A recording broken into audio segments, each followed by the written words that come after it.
Our delegation for the NATO Assembly. Thank you, Chair, and thank you, Secretary General. Some months ago at the NATO PA in Stavanger, I had the chance to address you in my capacity as the Chair of DNAT.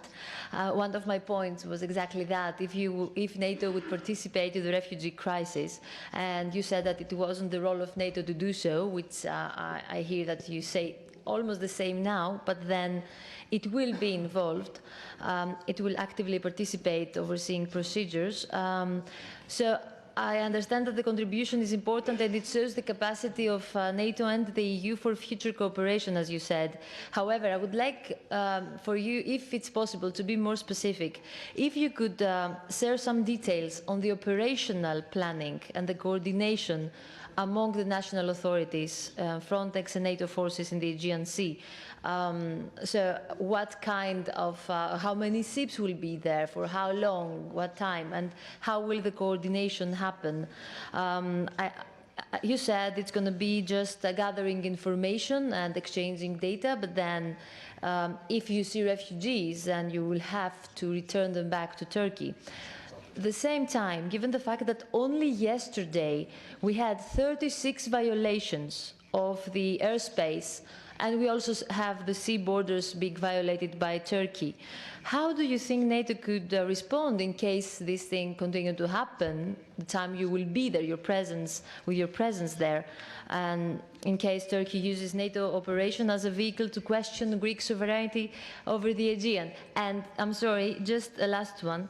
If an active participation of the Parliament, the European Parliament, would be possible, since we face common threats. Thank you very much. Speak for this position. Then Ms. Kaili of Greece asked me about the refugee crisis. Well, NATO, again, we are responding, we are assisting, we are helping, but NATO's role is more a support role. So again, NATO will not stop the boats. NATO will not turn back the boats with the migrants. What we will do is that we will help local authorities to do their work and Frontex.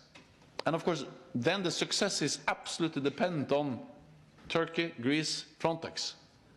It's not our mandate to do policing in the Aegean Sea.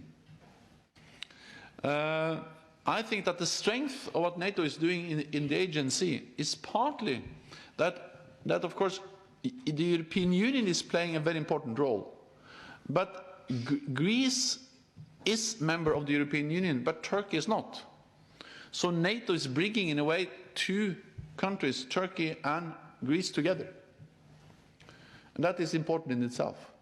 The other thing which is important with the NATO presence in the Aegean Sea is that we establish then cooperation between NATO and the European Union.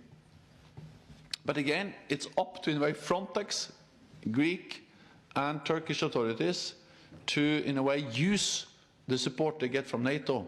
We will not stop we will not turn back the boats. Then, of course, there are challenges, there are problems, there are legal issues. These are the issues we are discussing and addressing as we speak. So we have made the decision, and now we are in the business of, what should I say, solving all the practical and legal issues. But I have seen Greece and Turkey working together in the alliance for years. And since I became Secretary General, I have seen how the two countries are able to stand together, to work together, and it was actually NATO 28 ministers, including the Greek and the Turkish defense minister, present at our meeting 2 weeks ago, that made this decision. So this is not some people in Brussels developing an idea and then try to force NATO allies to implement it. It's 28 allies sitting together in Brussels and making the decision together. And then we are now, what should I say, working on how to implement.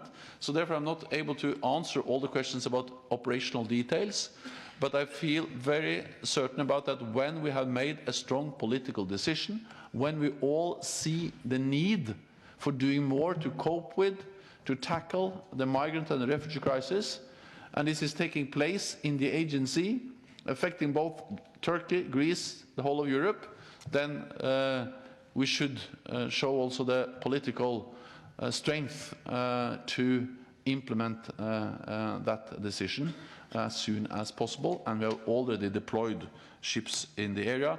And you asked me about the number of ships. Well, that varies a bit, but so far there has been between 2 and 5 ships in the area monitoring the situation, because they already have the mandate to do monitoring, and of course they have done so in the Aegean Sea already.